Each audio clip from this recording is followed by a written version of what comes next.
Columbus Dispatch writer Brian Hedger joined me on today's episode as we reflect on the lives of Johnny and Matthew Gaudreau after an unspeakable tragedy. Today's episode is a sensitive topic, but it needs to be had. Buckle up, everybody. You're Locked On Devils, your daily podcast on the New Jersey Devils. Part of the Locked On Podcast Network, your team every day. Hi, this is Bryce Salvador, and you're Locked On Devils with Trey Matthews. Scores! Oh, Stevens stepped up, nailed it. Brodor's got the puck. What a shot. The Devils win the Stanley Cup.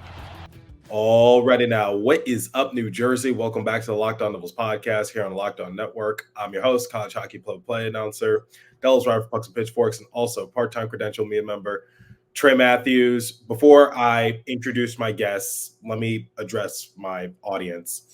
Words cannot describe what happened a few days ago to Johnny and Matthew Gaudreau. We are all extremely saddened throughout the hockey community. Our thoughts, prayers continue to be with their family, their loved ones, fans, whomever was close to the Gaudreau family. And I told you guys I was going to take a few days to reflect it because I wanted to approach this the correct way. And I reached out to Brian Hedger, writer for the Columbus Dispatch, an associate of mine. He's been on the show before, and I wanted to ask him about Johnny Gaudreau and what he's meant to Columbus and what he's just meant as a hockey player in general. We obviously know his impact here in New Jersey, growing up in South Jersey, being a Flyers fan. We've seen the support throughout the last few days. And Brian, I apologize for the, I guess, sad intro, but it's something that has to be discussed. And before we get into it, first and foremost, how are you holding up? Well, thank you for asking, Trey. This is the second player tragic death that we've had to deal with in a 3-year span here in Columbus. Last one being Matiss Kivlenieks, Latvian goalie, who had the fireworks tragedy on July 4th, 2021. It's just something you don't, when you're in this position, you shouldn't. I mean, these guys are young and in great shape and everything. You don't ever think that you're going to deal with this, with something like this.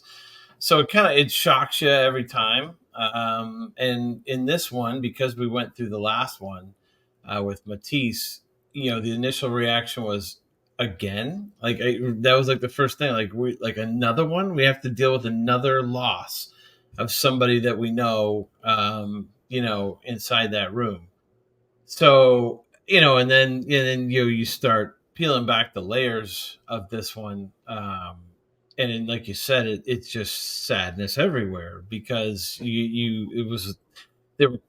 believe it was the day before his sister was going to get married. Both of the brothers, Matthew and Johnny, were going to stand up in the wedding. They had the rehearsal dinner that day, evening, I guess. And just one thing after another, right? Like a sister lost her two brothers. Two sisters lost their two brothers, in this tragedy. And parents lost two of their children at one time. And, wives lost their husbands, kids lost their dads and uncles. I mean, it's just, when you really start thinking about the whole thing, this one, they're all tragic, obviously. I don't know how you get much more sadness than a situation like this one. So it is tough. But we're all kind of holding up here, as much as we can. And, just trying to remember Johnny Gaudreau, especially around here, because we knew him more, obviously. But remember both of them, as much as we can, and honor their lives. Absolutely. And that's what we're going to do on today's episode. I just have to ask you this because I'm just curious. Like, where were you when the news broke? You talk about how the mindset was again, and you're probably just like in shock, saying like this can't be real because there was a lot of controversy leading up to it, and people were just like, this can't be real. We can't confirm this, and I'm not going to talk about the journalist who broke the news. I think he's getting his just desserts, and we know what happened. We know the situation, but just tell me like where were you at? Because like when I woke up, I'm just like, okay, now it's confirmed. Right. Yeah, I mean, I happened to actually be in the same exact spot that I was for Matisse Kavlinix 3 years earlier, which was in bed. I was ready to go to. It's two different points of the day. So with Matisse, I woke up around 8 a.m., 7:30, 8 a.m. to a text message from my former coworker Bailey Johnson, who now covers the Capitals for the Washington Post, and she had seen some stuff online saying, "Hey, I'm seeing stuff on Twitter and on social media that Matisse may be deceased. He may be dead. You might want to look into that, obviously." And so I did, and I was able at that one. I was actually able to confirm that pretty quickly with his agent. And that was in the morning. This one, I was getting ready to go to bed. I mean, I was tired. I was getting close to, just kind of knocking off for the night around 10:45, 10:30. And I think that's when things really started kind of circulating online as far as rumors go and things like that, speculation. And so I ended up staying up most of the night, sending out emails, trying to confirm it or deny it, I mean, that's important too. Cause if something like this gets out there and it's not true, like it's important to try and get the news out there ASAP, that it's not true. But that denial, obviously, or the rebuttal of these rumors never materialized. And when something like this is out there and it doesn't get refuted within like an hour or two, you start having a really sinking pit in your feeling, or in your gut, that it's probably true. There's some truth to it. So then I ended up basically spending most of the night pre-writing a lot of the stuff that I wrote in the morning, at least the early versions. And I went to bed around 4, got back up around 5 o'clock. Got about an hour's sleep, 90 minutes at most. And then the confirmation came from the Blue Jackets, around 7 a.m., I think, if I remember correctly. And then it just, it's just a sinking feeling, right? Like that, you kind of felt this was true, but then now there's confirmation that it's true. And then it's just surreal, right? Like, it's just like, this is not happening again. Is it? And then, yeah, it is. But then I don't know. It's just, I think for us, it's going to sink in most when we show up for training camp and we show up for, media day, the first media day, and there's no Johnny Gaudreau, right? Like, there's no number 13 out there skating around on the top line. There's no projecting who he's going to skate with this year. There's no, taking a look closer to see him and Monahan. Sean Monahan signed here, obviously great friends with Johnny Gaudreau, and was excited to play here with him. That, I think, is when it's really going to sink in fully. I mean, it is now. It's starting to. But for us that knew him more as a hockey player than we did as the person, it's just going to be like, are you kidding me? Like, he's not here. And I say that, some players hang out with us more as far as just kind of hanging in the room and interacting with journalists and things like that. Some players do it more. Some players do it less. I would say in the 2 years here, Johnny, he didn't spend a whole lot of time, kind of kibitzing and small talk with reporters, but he was always super classy. Whenever we talked to him, he answered some pretty tough questions in his 2 years here. I mean, just the first year constantly peppered by the question, why? Why'd you do it? Why'd you pick Columbus? Like that whole thing. And he answered it over and over and over again, said pretty much the same things over and over and over again, and never, ever appeared to get frustrated with it. That was impressive. But you could tell it's just even in the little that we dealt with him as far as on a personal nature here, you could just tell his personality. He's such a fun guy. His teammates loved him, and you could tell that how much he just adored his family, and wanted to be with them. And they were the main reasons. His immediate family, his wife, and his well, at the time he came here, his oldest was still on the way. But like his wife, his growing family, I guess you'd say, and then also his mom, his dad, his brother, his sisters, they're all in Jersey, South Jersey. And, he wanted to be within like a car's driving distance for his dad and his mom. If they just wanted to hop in the car and come in there, they'd be in Columbus in like 6.5, 7 hours. Rather than having to get on a bunch of airplanes still and go out to visit the grandkids out in Calgary. And that was the main thing. Like he wanted a place that was close to home, but, I think Columbus was a perfect distance from home as well. And so, worked on so many levels, and he was very classy in answering those questions. So, it's a huge loss for the Blue Jackets in so many different ways, and for hockey. Before we continue with today's reflection episode, let me tell you guys about FanDuel. You've heard me talk about FanDuel a lot, America's #1 sportsbook. Well, I have something a little different for you. Now through September 22nd, all FanDuel customers can bet $5 and get a 3-week free trial of NFL Sunday Ticket from YouTube and YouTube TV. Then with a YouTube TV base plan, you'll be able to watch every regular season Sunday afternoon out-of-market game. All you need is a Google account and a current form of payment, and you can cancel anytime. Just visit FanDuel.com, download America's #1 sportsbook, visit FanDuel to look at the odds, and please remember to always gamble responsibly. Okay, let's get back to today's episode regarding Johnny and Matthew Gaudreau. Take it away once again.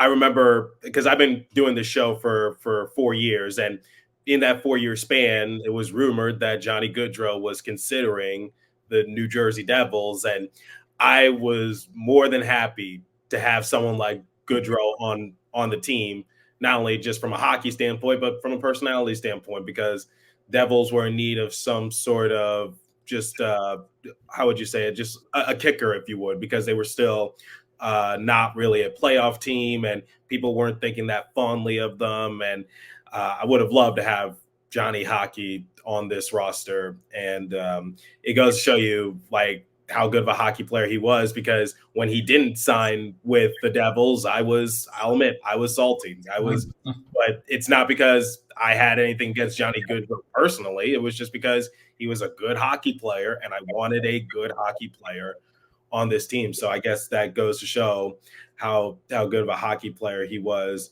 You talked about interactions you've had with Johnny Gaudreau, and even though he never really stuck around to talk to you guys, you still talked about the fact that he answered everything with class.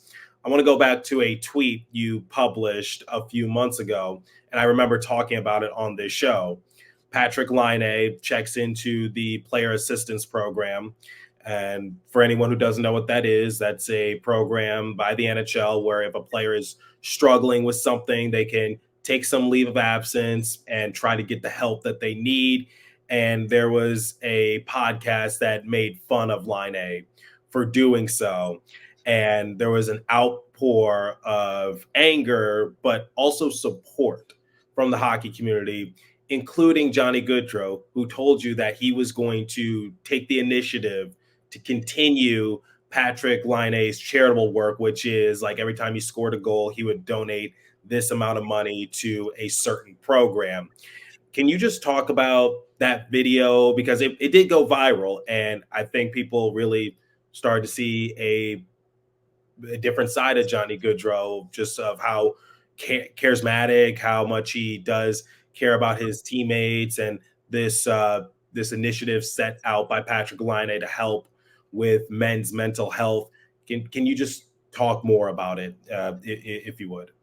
Yeah, just a little background. The Line A situation kind of arose there when Patrick Line A himself, who was in the program, heard the podcast comments. Somebody probably shared it with him or something. And he took to social media saying, this is not acceptable. This is not right. That kind of thing. And so then that sparked a lot of people backing him, basically saying, yeah, it's not right. And then they ended up, the whole thing ended up raising funds actually for his charity as well, to support mental health. But he had, and so I know Johnny Gaudreau saw that whole thing, but that really wasn't what prompted him to kind of pick up for Line A's charity for the rest of the season. When I asked Johnny, but it just happened that day, though, that I was kind of looking at the team's website and noticed that it was on the Line A's charity page, because on the website they had a section that was like Line A gives back.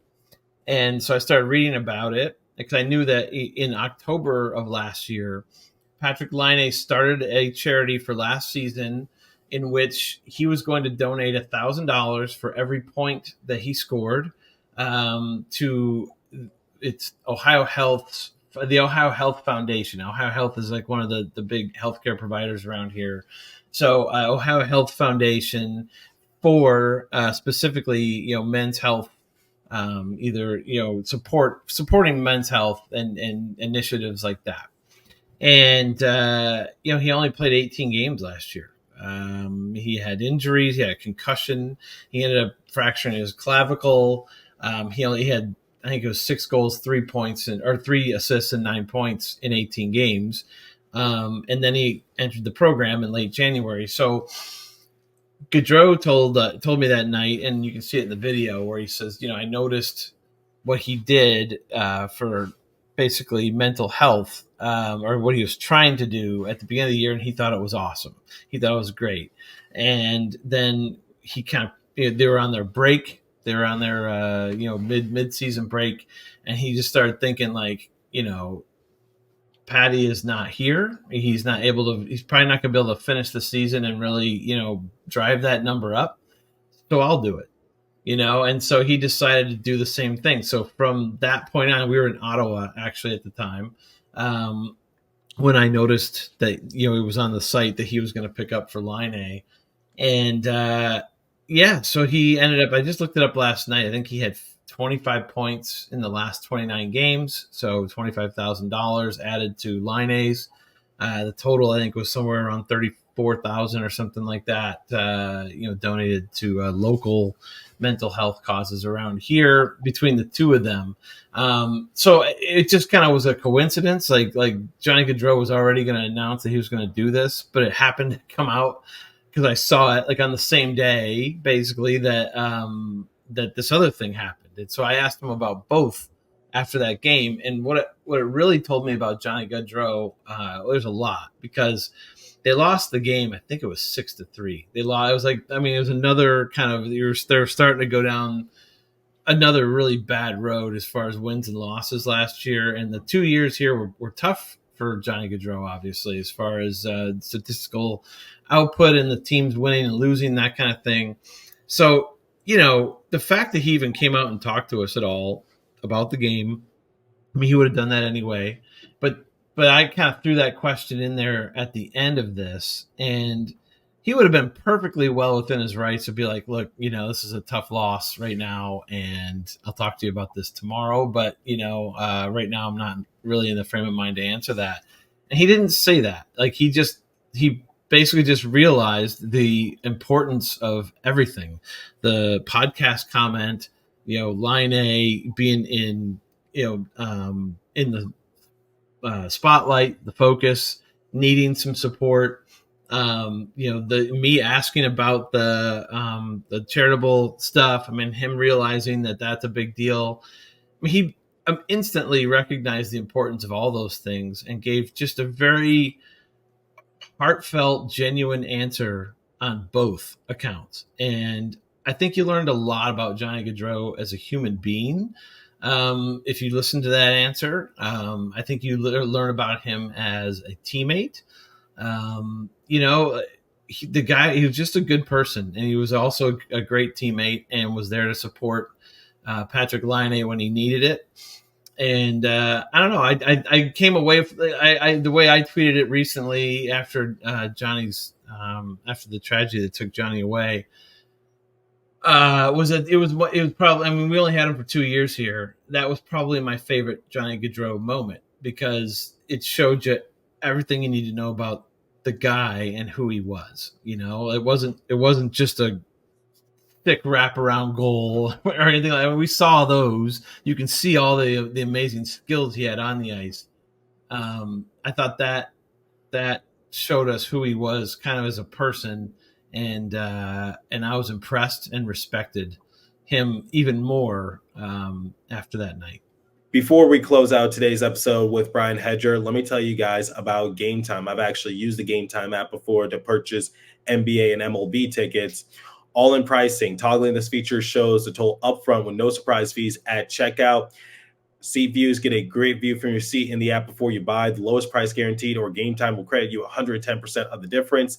Game Time ticket coverage. Your purchase is covered with the most flexible customer service policy in ticketing industry. And the reason why I love the app so much is because I think it is a simple way to buy tickets. And like I said, I am a prior customer and I highly recommend it. Download the Game Time app, create an account, and use the code LOCKEDONNHL for $20 off your first purchase. Terms apply. Again, create an account and redeem code LOCKEDONNHL for $20 off. Download Game Time today. What time is it? It's game time. Okay, let's close out today's episode alongside Brian Hedger from the Columbus Dispatch. Take it away once again. You talked about him as a player, and we've seen that throughout the hockey community for him and his brother, the makeshift memorials at Nationwide Arena, Scotiabank, Saddle Dome. Have you had the chance to see those memorials or that memorial at Nationwide Arena in person? If not, how does it feel seeing it like from afar and just seeing that sort of impact that Johnny Gaudreau has had on Columbus and just the hockey community in general, because it's continuing to grow. We've been seeing a lot of big time teams take just a moment of silence before each of their matchups lately. Can you just describe that in your words? Yeah, I actually have not. I live a little ways away from downtown, so I haven't been down there yet. I'm going to be there today. The Blue Jackets are going to have their own candlelight vigil tonight. That'd be Wednesday night, at Nationwide Arena, outside of Nationwide Arena, in the one of the plazas out there, which is real close to where the makeshift memorial has started. I have noticed from afar that it has grown quite a bit, as far as just the number of hockey sticks and jerseys and, notes and messages and candles and all kinds of stuff that are out there. Pretty impressive. It should be noted, obviously, that he spent the first 9 seasons, almost 10 years in Calgary.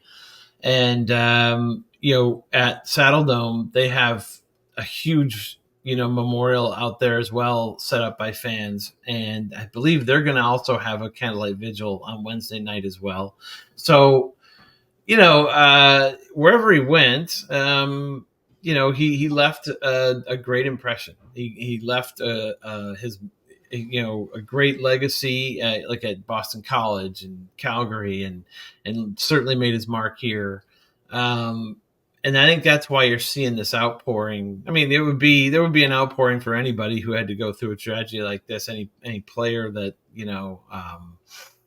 that was as beloved as him, but it's just it really strikes home, and it shows you how many people he touched and was able to kind of impact even from afar. I think of like Kent Johnson. I think. This is a good example. Like he tweet. I thought this was really powerful. He put on social media a picture of him, Kent Johnson, as he had to be like 10 years old, like 9, 10 years old or something like that. And he's wearing, Kent Johnson grew up in British Columbia. And he grew up a Vancouver Canucks fan, like a big Vancouver Canucks fan. But the picture is him looks like it was in Calgary, and he's at rinkside, getting a picture of him like on the spectator portion of the glass, looking through at Johnny Gaudreau, and he's wearing a Calgary Flames jersey. Kent Johnson is, and he said, "Thanks for inspiring me," because I remember when they got Johnny Gaudreau, the Blue Jackets, when he signed here. We talked to Kent Johnson, and he said, "Yeah, like he was one of my heroes growing up. Like, because Kent is taller than Johnny, but he is very wiry built. Just like that's one of the things that it's hard to even describe how impressive Johnny Gaudreau's career and his ability to impact NHL games was.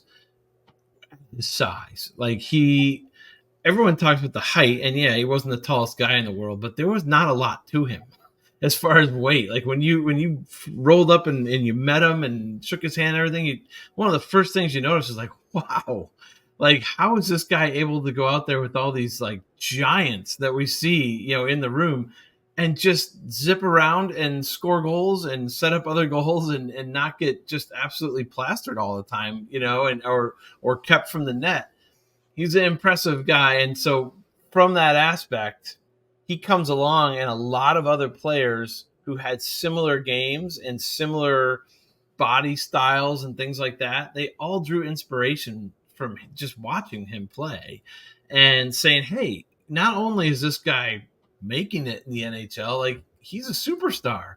I can do this, and I don't know. I just think that that's going to be one of the lasting legacies I think that we see for Johnny Gaudreau, is that you're going to hear his name a lot as we go forward, from guys who were inspired when they were kids watching him play, saying, everyone told me that, I was too small, I was too skinny, I was too this, I was too that, but I kept looking at Johnny Gaudreau saying, well, if he can do it, I can do it. And I think there's going to be a number of players like that you hear that from. Cole Caulfield of the Montreal Canadiens, I believe he just announced he's going to change his number to 13. That's what an honor that is. And that's another guy who was built a lot like Johnny Gaudreau and has a game a lot like Johnny Gaudreau. So I just think that that's going to be kind of one of the lasting legacies for Johnny in the NHL as we go forward, is all these guys that he inspired, big and small, to make it to the NHL. Yeah, and we've been seeing his impact here in South Jersey over at Hollydale Ice Arena, where he and his brother played at, and Cole Caulfield saying that Johnny Gaudreau is one of his heroes, and that's just sort of his impact on the hockey community. All right, my final question is, and this is sort of a big one, from your perspective, how do you want Johnny Gaudreau to be remembered? Like you talked about what he means to other hockey players, but from your small interactions with him, what do you want people to know about Johnny Gaudreau that they might not know of? Yeah. I just think the joy that he played with, I think we kind of all can look and see that, but like the guy always seemed to be happy at the rink, and when people look back on him, I think that's the most important thing to remember is just how much fun he had at his job, and for him, it wasn't a job, right? It was his dream, and he was living it out. And every single day, practices, games, things like that, he seemed to be enjoying himself doing it, and that was 10. We got him 10 years into his career. I mean, that's a pretty impressive thing to say. Obviously, like I said earlier, he adored his family as well. I mean, all of his family, and family was first for him. So I think you got to think about them as well. His dad, Guy, was around quite a bit at practices and games, and it was always fun to see Guy around the rink. In fact, another little kind of tidbit fun memory that I had, it was the dad's trip. I was trying to think about this the other day. I have to look back to make sure we were there. I think it was Boston. I think we went to Boston for the dad's trip, and we were in Boston for the morning skate. And I remember sitting outside. I think I was standing watching the morning skate in the Zamboni tunnel. And Johnny comes out and he's got his, like, it was kind of chilly, so he's got his tweed jacket. He's got his nice jacket and his, winter hat on and everything. And he's kind of looking around. He's looking for his dad. And his dad's up in the stands, just about 10 rows up. And he's talking to another dad. And it's time, Johnny, in his opinion, it's time to go. And he says, he's like, hey, Guy. He calls his dad Guy. He's like, hey, Guy, let's go. Like one of those things. And it's like, it's just kind of funny. Everyone knows Guy Gaudreau as Guy Gaudreau, including Johnny Gaudreau. That was really kind of a fun moment there. They just, had so much fun together and in the interactions and everything. So, he was a guy who loved life clearly and loved hockey. And I think when we look back on his life and his career, I hope people remember him smiling, and having a good time. Absolutely. And we continue to keep our thoughts, heart, and prayers towards his wife, his brother's wife, their family, friends, associates, teammates alike, and people, including yourself, people of the media who have interacted with Johnny numerous times. And Brian, thank you for taking the time out your day to reflect on Johnny Gaudreau. And where can my audience find you at? Just right there, Brian Hedger on Twitter X, and I can't even think of my Instagram, but I am on Instagram. I just don't use it as much as Twitter X right now, obviously. So, and actually, most importantly, you can go to dispatch.com and click over on the Blue Jackets section, and you'll find my work there. Awesome. And for anyone who is going through it, perfectly normal, especially during this time. And Brian, thank you for sharing all those stories, and hope to have you back in the future. And like I do to close out every episode, continue to stay safe. Have a wonderful day, New Jersey. Go Devils. I'll catch you guys in the next episode. Thanks for listening once again. And may Johnny and Matthew Gaudreau rest in everlasting peace.